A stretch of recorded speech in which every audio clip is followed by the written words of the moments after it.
% of revenues, and it was a subject of some of our conversation. Take a listen.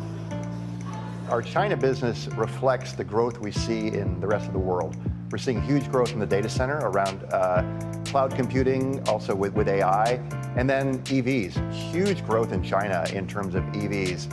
And China wants a lot of what the rest of the world needs. Power efficiency, software ecosystem. A lot of the same software that's used across the world is used in China. So what we're seeing, David, in terms of our China market growing is largely around those two areas, data center and automotive. Now, in terms of the broader issues, I think I share the same headaches that just about every tech CEO does these days.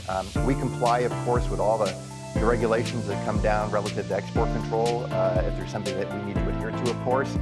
But it's really, it's a tricky market to figure out just in general because of all the things that are going on geopolitically. But broadly speaking, our China business has been doing very well. Yeah, I want to get back to the business itself. But Masa, you know, your SoftBank owns a significant stake in the joint venture that I'm describing in China. You've obviously done business there. You were a very large holder of Alibaba for many years. What is your sense in terms of the risk that China poses, given the percentage of revenues that it comprises for your company, for ARM, is quite high? U.S.-China is having a very complicated situation now.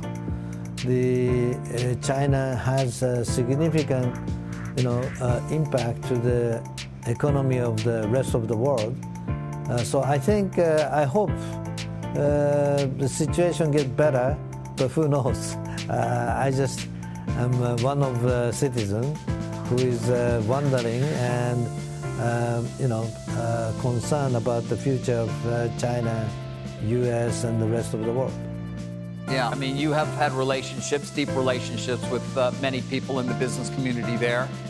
How deep are your concerns? Not just in terms of the back and forth between the U.S. and China, but also in terms of the regime itself and its crackdown, so to speak, on entrepreneurship, if I could call it that.